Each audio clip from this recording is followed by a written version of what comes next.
Many great and wonderful deeds are recorded of your state in our histories, but one of them exceeds all the rest in greatness and valor. For these histories tell of a mighty power which unprovoked made an expedition against the whole of Europe and Asia, and to which your city put an end. This power came forth out of the Atlantic Ocean, for in those days the Atlantic was navigable, and there was an island situated in front of the straits which are by you, called the Pillars of Heracles. The island was larger than Libya and Asia put together, and was the way to other islands, and from these you might pass to the whole of the opposite continent which surrounded the true ocean. For this sea, which is within the straits of Heracles, is only a harbor, having a narrow entrance, but that other is a real sea, and the surrounding land may be most truly called a boundless continent. Hello, and welcome to part 2 of Birth of the Nephilim, an ongoing series exploring the origins of the Nephilim and their counterparts in other ancient cultures. In part 1, we examined the earliest written accounts of the Nephilim mythos, drawing from sources such as the Book of Enoch and Genesis. I also explored the many parallels with Greek mythology, highlighting how the gigantes of Greek myth are strikingly analogous to the Nephilim of Judaic tradition. In this episode, I'll attempt to date the Great Flood that ended the antediluvian period, and mark the fall of the Age of the Gigantes. To do this, I'll cross-reference a range of sources from classical literature, both mythological and historical, in an effort to get as close to the historical reality as possible. We'll also examine the striking commonalities shared by the three Great Flood myths of the Mediterranean. The only specific dating of the Great Deluge in ancient literature comes from Plato, one of the most influential philosophers in history. Born in Athens around 420 BC, Plato was primarily a philosopher and political thinker. Yet in his dialogues Timaeus and Critias, Plato, speaking through his ancestor Solon, describes a powerful island kingdom named Atlantis, which he claims sank beneath the sea approximately 12,000 years ago in a catastrophic flood. According to the dialogues, Solon visited the Egyptian city of Sais between 590 and 580 BC. There, priests of the Temple of Neph revealed to him the tale of Atlantis. In Timaeus, Plato offers the following account of its origins. I have before remarked, in speaking of the allotments of the gods, that they distributed the whole earth into portions differing in extent, and made themselves temples and sacrifices. Poseidon, receiving for his lot the island of Atlantis, begat children by a mortal woman, and settled them in a part of the island which I will proceed to describe. On the side toward the sea, and in the center of the whole island, there was a plain which is said to have been the fairest of all plains, and very fertile. Near the plain, again, and also in the center of the island, at a distance of about 50 stadia, there was a mountain, not very high on any side. In this mountain there dwelt one of the earth-born primeval men of that country, whose name was Evenor, and he had a wife named Leucippe, and they had an only daughter, who was named Clito. Poseidon fell in love with her, and breaking the ground, enclosed the hill in which she dwelt all round, making alternate zones of sea and land, larger and smaller, encircling one another. There were 2 of land and 3 of water, which he turned as with a lathe out of the center of the island, equidistant every way, so that no man could get to the island, for ships and voyages were not yet heard of. He also begat and brought up 5 pairs of male children, dividing the island of Atlantis into 10 portions. He gave to the firstborn of the eldest pair his mother's dwelling and the surrounding allotment, which was the largest and best, and made him king over the rest. The others he made princes, and gave them rule over many men and a large territory. Crantor, the successor of Plato's Academy, was another proponent of the Atlantis narrative. Although his commentary on Timaeus has been lost to history, it is preserved in part were references by the renowned Neoplatonic philosopher Proclus, who was active in the 5th century AD. Proclus notes the following regarding Crantor and Atlantis. As for the whole of this account of the Atlanteans, some say that it is unadorned history, such as Crantor, the first commentator on Plato. Crantor also says that Plato's contemporaries used to criticize him jokingly for not being the inventor of his republic, but copying the institutions of the Egyptians. Plato took these critics seriously enough to assign to the Egyptians this story about the Athenians and Atlanteans, so as to make them say that the Athenians really once lived according to that system. Crantor adds that this is testified by the prophets of the Egyptians, who assert that these particulars are written on pillars which are still preserved. That an island of such nature and size once existed is evident from what is said by certain authors who investigated the things around the outer sea. For according to them, there were 7 islands in that sea in their time, sacred to Persephone, and also 3 others of enormous size, one of which was sacred to Hades, another to Ammon, and another one between them to Poseidon, the extent of which was 1,000 stadia, and the inhabitants of it, they add, preserved the remembrance from their ancestors of the immeasurably large island of Atlantis, which had really existed there, and which for many ages had reigned over all islands in the Atlantic Sea, and which itself had likewise been sacred to Poseidon. It's important to note that most modern scholars believe Plato invented Atlantis as a vehicle for his political philosophy, and that no such civilization ever existed. Even so, the story should not be dismissed outright, as there may be earlier references to Atlantis from sources predating Plato. One such source is the logographer Hellenicus of Lesbos, born around 490 BC. Hellenicus authored a now lost work titled Atlantis. Surviving fragments suggest it was a genealogical treatise focused on the bloodline of the god Poseidon. One particularly relevant line reads as follows: Poseidon mated with Seleno, and their son Lycus was settled by his father in the Isles of the Blessed, and made immortal. This passage is particularly intriguing as it references both Poseidon and the Blessed Isles, a location frequently mentioned in Greek literature. Most ancient authors placed the islands beyond the Strait of Gibraltar in the Atlantic Ocean. One of the earliest references comes from Hesiod, writing in the 8th century BC. In his didactic poem, Works and Days, he describes the successive ages of mankind and includes the following account. Zeus, son of Kronos, made yet a 4th one upon the rich pastured earth, a more righteous and noble one, the godly race of heroes who are called demigods, our predecessors, on the boundless earth. And as for them, ugly war and fearful fighting destroyed them. Some below 7-gated Thebes, the Cadmean country, as they battled for Oedipus's flocks, and others it led in ships over the great abyss of the sea to Troy, on account of lovely-haired Helen. There some were engulfed by the consummation of death, but to some Zeus, the father, son of Kronos, granted a life and home apart from men, and settled them at the ends of the earth. These dwell with carefree heart in the isles of the blessed ones, beside deep swirling Oceanus. In Hesiod's account, the Blessed Isles are associated with the Titan Oceanus, a personification of the world encircling ocean, suggesting that these isles were believed to lie in the Atlantic. Beyond this reference, Works and Days is also significant for its description of the successive ages of man, a concept I will explore in more depth later, given its relation to the Deucalion myth. Strabo, a Greek geographer writing in the 1st century BC, also mentions the Blessed Isles in his work Geographica.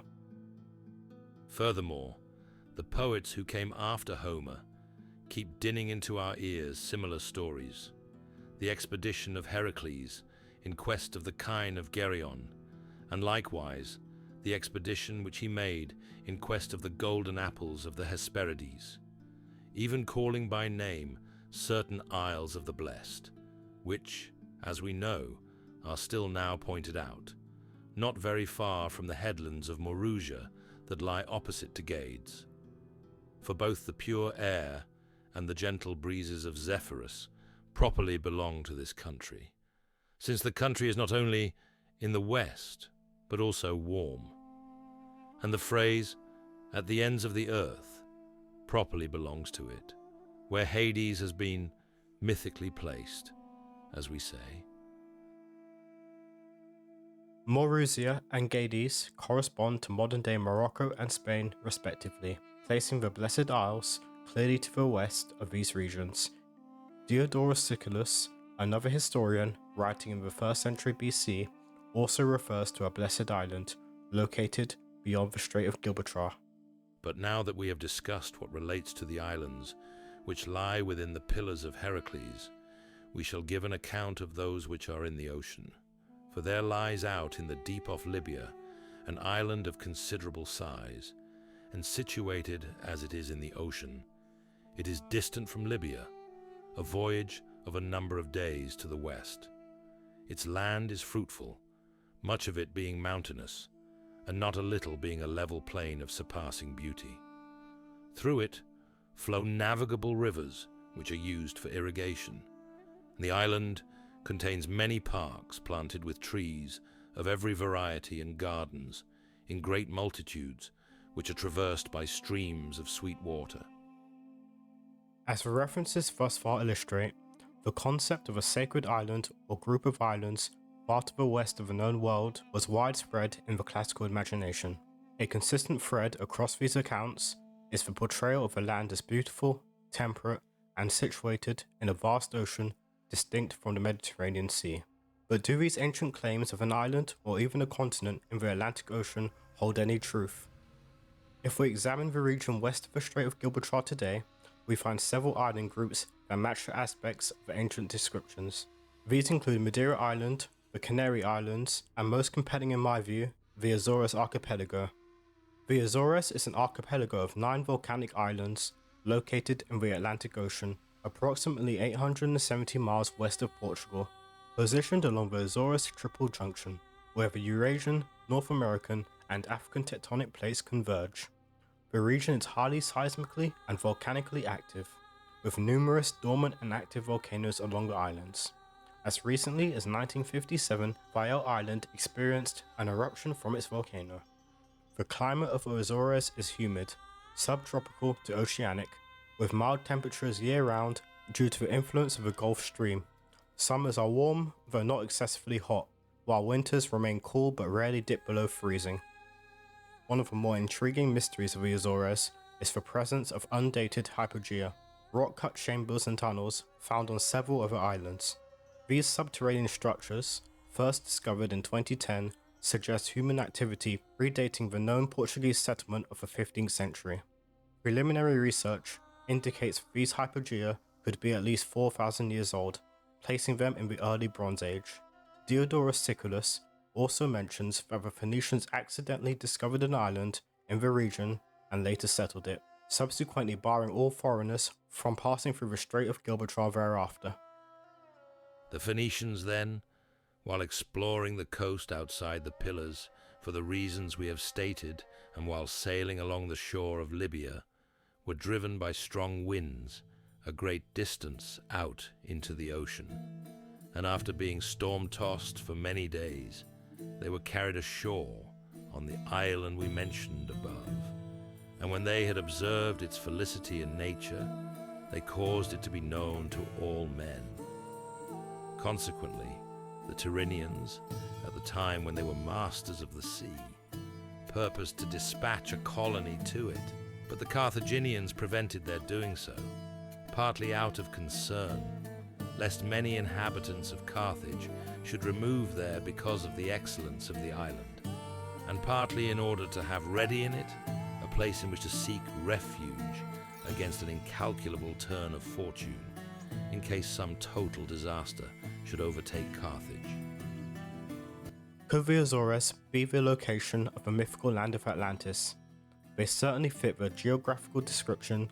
However, no large structures or ruins have ever been discovered on the islands, and according to Plato, the main island of Atlantis was larger than the territories of Libya and Asia combined.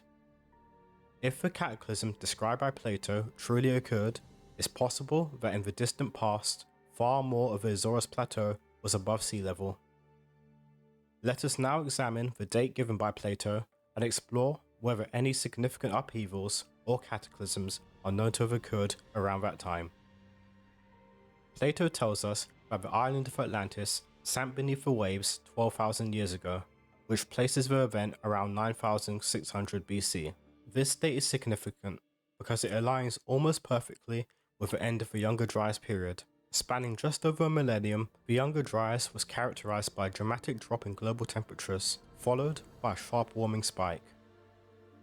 During this time, sea levels rose steadily until the end of the Younger Dryas, when a rapid increase occurred.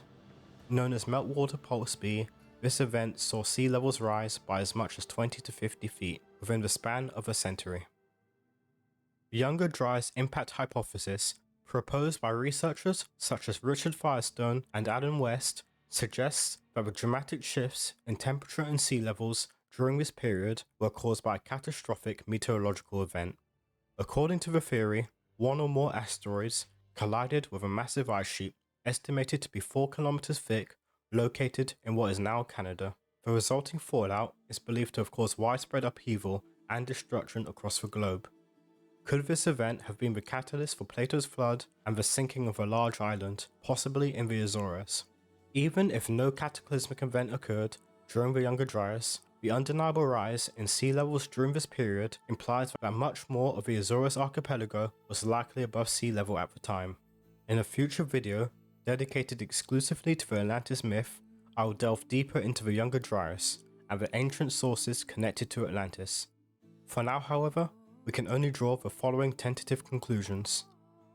Numerous ancient accounts describe a large island or chain of islands located beyond the Mediterranean in the Atlantic Ocean. These lands were known by various names, including Atlantis, Ogygia, the Blessed Isles, the White Isles, and the Elysian Plains. The descriptions of these lands closely resemble the geography of the Azores archipelago. The Azores are situated at a triple junction of tectonic plates, which makes the region highly susceptible to seismic and volcanic activity. 12,000 years ago, the world experienced significant upheaval marked by temperature shifts and rising sea levels. This period aligns closely with the date given by Plato for the destruction of Atlantis. Establishing the possibility of Atlantis' existence is crucial as it provides the only dated account of a great flood that we have. Next, I will attempt to demonstrate that the Atlantis flood is the same event as the Deucalion flood, the biblical deluge, and the Sumerian Atrahasis flood myth. In Hesiod's Works and Days, he outlines the 5 ages of mankind: the Golden, Silver, Bronze, Heroic, and Iron Ages. Although referred to as the ages of man, each race was distinct from the other. Each successive race was considered inferior to the previous one, except for the heroic race, which Hesiod claims was superior to the Bronze race. It is my belief that the end of Hesiod's Bronze Age coincides with the sinking of Atlantis and the great flood sent by Zeus. Hesiod describes the Bronze race as follows. Then Zeus, the father, made yet a third race of men, of bronze, not like the silver in anything. Out of ash trees he made them, a terrible and fierce race, occupied with the woeful works of Ares, and with acts of violence, no eaters of corn, their stern hearts being of adamant, unshapen hulks, with great strength and indescribable arms growing from their shoulders above their stalwart bodies. They had bronze armor, bronze houses, and with bronze they labored, as dark iron was not available. They were laid low by their own hands, and they went to chill Hades' house of decay, leaving no names. Mighty though they were, dark death got them, and they left the bright sunlight. There are 2 stories regarding the end of the Bronze Age, both mentioned by Hesiod. The first is that in a manner eerily similar to that of the Nephilim giants, the Bronze race destroyed itself in a civil war. The second account is that Zeus, Enraged by the race's constant impiety, sent a flood to wipe them out once and for all. The Roman poet Ovid recounts the event that ultimately sealed their fate, speaking from the perspective of Zeus. You need not worry.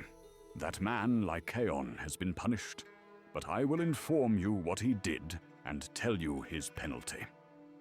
Reports of that bad time had reached our ears. I hoped that they were false, so I slipped down from the top of Mount Olympus and moved across the earth, a god in human form. It would take too long to describe in full how much evil I discovered everywhere. The report itself was less disturbing than the truth. I had passed by Menelaus, a dreadful place where wild beasts have their lairs, Lycaeus with its ice-cold groves of pine, and Mount Cylon. From there, just as late twilight is dragging in the night, I reach the realm of the Arcadian king and his inhospitable home. I signal a god has just arrived, and common folk have started praying. At first, Lycaon ridicules their pious vows. Then he says, "Using an obvious test, I will confirm whether this man is mortal or a god, and there will be no doubt about the truth." He is prepared to kill me in the night without warning, when I am fast asleep. He finds that way of testing for the truth amusing, and not satisfied with that, he takes a sword and slices open the throat of a hostage sent from the Molossians, makes some of the half-dead limbs more tender in boiling water, and roasts the rest of him above an open fire. When he sets this flesh on dining tables with avenging fire, I bring the roof down on his household gods who are worthy of their master. He runs off quite terrified, and then, once he reaches the quiet countryside, begins to howl, trying without success to speak. His mouth gathers up the fury he holds inside, and his bloodlust for habitual slaughter turns him against herd beasts. So even now he delights in blood. His clothes have disappeared, changed to hair, his arms to legs. He is now a wolf and still retains some vestiges of his old form. The same grey coloring, the same violence in his expression, the same glare in his eyes, the same savagery in his appearance. Thus, one house collapsed, but more than one deserves to be destroyed. Wherever earth lies open, the Furies exercise their sway. You might well believe that men had sworn to act as criminals. Let them all quickly pay the penalty they richly merit. So stands my judgment. Later in the passage, Ovid states that Deucalion and Pyrrha were the only two to survive the flood. However, Deucalion and Pyrrha were directly descended from the gods, and were not considered part of the Bronze race by the ancient Greeks. The poet Pindar, writing in the 6th century BC, also references a great flood in his Olympian ode, noting that, like in Ovid's account, only one pair of humans survived.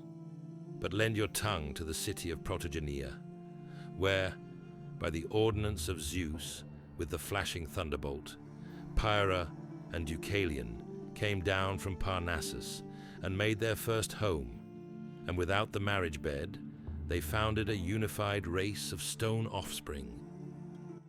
As we can see from the above accounts, it is widely believed that a mortal race of men was destroyed in a great flood, with only 2 survivors. But how can we be certain that the destroyed race was Hesiod's Bronze race?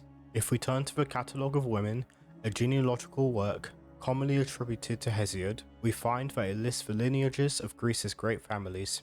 In this work, Deucalion is presented as the common ancestor of all the Hellenes, through his son Helen. A surviving fragment of the work states, And from Deucalion and fair-haired Pyrrha was born Helen, strong and mighty, the first of men, and all the tribes of the earth sprang from him. Although most of the catalogue is lost, we know that it once provided extensive details about the marriages of the descendants of Helen across the generations, ultimately culminating with the marriage of Menelaus to Helen of Sparta.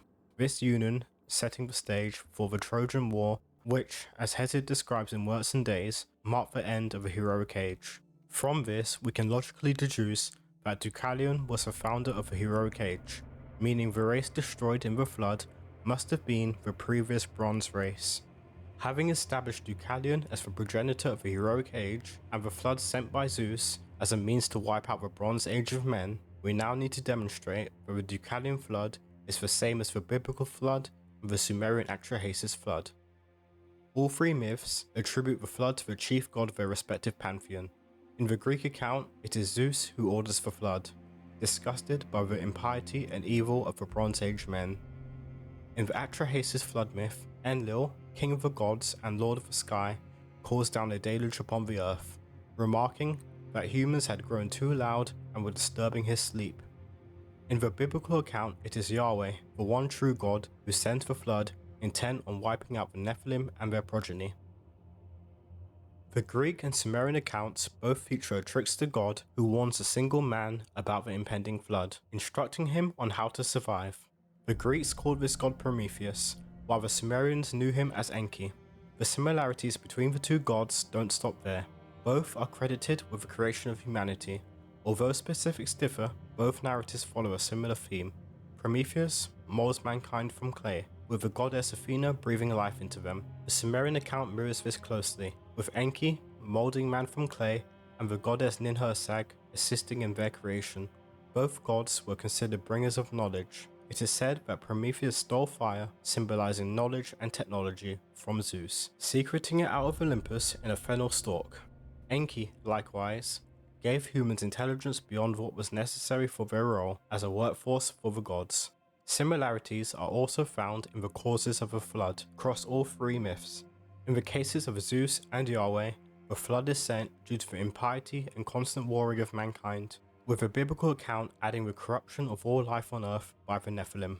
In the Sumerian account, Enlil sends the flood due to the noise created by mankind disrupting his sleep. This has been interpreted as humanity becoming too industrious, warlike, or experiencing a large population boom. All three stories end with a man favored by the gods being tasked with building an ark to survive the flood. Given the striking similarities between these myths, it becomes evident that they were all referencing the same semi-mythological event. A deeper discussion could be had on whether the myths were independently recorded by each culture or whether syncretism occurred, with the Greeks and Israelites borrowing from the earlier Sumerian account. However, that discussion is outside the scope of this video. Before moving forward, we still need to confirm whether the Atlantis flood is the same event as the Deucalion flood and the biblical flood. We can confidently state that no great flood is recorded as occurring after the time of Deucalion, which immediately rules out the Atlantean flood taking place after his. It is possible, however, that the Atlantean flood occurred before Deucalion's. Intriguingly, there is another reference to a great flood in Greek literature called the Ogygian flood, which could potentially predate Deucalion's flood. The Ogygian flood is said to have occurred during the reign of the mythical Greek king Ogyges, from whom the flood takes its name. After the flood, the region of Attica went without a king for 189 years, until the arrival of Cecrops. Cecrops the Autokophon was the first king of Athens. Autokophon is a Greek term referring to someone who has no parentage and is born directly from the earth. These figures are often described as emerging from trees, rocks, or the soil. Cecrops was said to be two-natured, half Greek and half barbarian, and is commonly depicted with the upper body of a man and the lower body of a sea serpent. In Book 1 of the Library of History, Diodorus Siculus offers his opinion on Cecrops, while discussing the Egyptian belief that they were the first to settle the land of Greece. Cecrops was of double form, and yet the Athenians are unable from their own point of view to give the true explanation of this nature of his, although it is patent to all that it was because of his double citizenship, Greek and barbarian, that he was held to be of double form, that is, part animal and part man. Pausanias, a Greek geographer and explorer from the 2nd century AD, shares his opinion on Cecrops and Lycaon. The Olympic Games I leave out of the present account because they are traced back to a time earlier than the human race, the story being that Cronus and Zeus wrestled there, and that the Curetes were the first to race at Olympia. My view is that Lycaon was contemporary with Cecrops, the king of Athens, but that they were not equally wise in matters of religion. In Book 8 of A Description of Greece, he asserts that Cecrops and Lycaon were contemporary rulers. As mentioned earlier in Ovid's Metamorphosis, Lycaon was an early king of Arcadia, and it is he who, according to Ovid, was primarily responsible for provoking Zeus to flood the earth. However, we now face a conflict between the two accounts, one stating that Cecrops was a contemporary of Lycaon, and the other asserting that Lycaon ruled before the flood. The only way to resolve this discrepancy would be to propose that there were two distinct great floods, the Ogygian flood, which occurred before the reigns of Cecrops and Lycaon, and the Deucalion flood, which came immediately after Lycaon's reign. This, however, seems highly unlikely, as no tradition or myth mentions two great floods occurring within such a short time frame, as the Deucalion flood would have had to have taken place roughly 190 years after the Ogygian. The more plausible explanation is that either Ovid or Pausanias made an error in their statements. Out of the two accounts, it is my belief that Pausanias has the stronger argument. According to legend, Lycaon was the son of Pelasgus, the early autochthonic king of Greece who first settled the region of Arcadia after the flood, and from whom the enigmatic Pelasgians were said to descend from. This would suggest Lycaon was born after the flood, inheriting the kingdom of Arcadia from his autochthonic father. If this is the case, then we can confidently say both Cecrops and Lycaon were contemporaries, both ruling different regions of Greece shortly after the flood. Lycaon from Arcadia and Cecrops from Attica. This would also mean the Ogygian flood is the same event as the Deucalion flood, as both preceded the reign of Cecrops. It is my belief that the Ogygian flood represents the original flood myth of the Greeks. The first kings after this flood are almost always described as autochthonic, having risen directly from the ground with no parents. The term autochthon, which means born from the earth, is understood by scholars to denote a people or person native to the land they inhabit, having never migrated there from elsewhere. This concept, unique to the Greeks, is not found in any other cultures. At some point in pre-recorded history, the Deucalion myth, likely imported from the East, was woven into Greek tradition. To complement the pre-existing Ogygian myth, an additional story element was introduced, Deucalion and Pyrrha throwing stones behind their backs, from which the rest of humanity arose. This element likely served as an allusion to the autochthonic origins of the early Greek kings. In conclusion, the Great Flood of the Bible, along with its parallels in Greek and Sumerian cultures, all describe the same catastrophic event, occurring at the end of the Younger Dryas period roughly 12,000 years ago. This global upheaval was likely triggered by an asteroid collision with Earth. The resulting destruction and climate shifts brought about the downfall of the Atlantean Empire, as referenced by Plato in the Timaeus and Critias. This empire was most likely located in the region of today's Azores archipelago, an area known for its seismic and volcanic volatility, making it particularly susceptible to such catastrophic events. Atlantis was ruled by the Bronze race of men, as described by Hesiod in Works and Days. In my view, this Bronze race is synonymous with the Nephilim of the Bible and the Book of Enoch. After the cataclysm that sank their island kingdom, the survivors of Atlantis scattered across the Mediterranean, establishing colonies in the Nile Delta and the Fertile Crescent, where they laid the foundations for the Egyptian and Sumerian civilizations. The earliest Greek kingdoms were likely founded by Nephilim colonists from Egypt or survivors already residing in the region.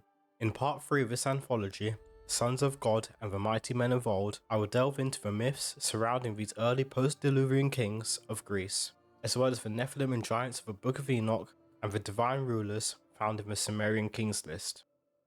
Thank you all for watching. If you enjoyed the video, please drop a like and subscribe for more content on ancient history and comparative mythology.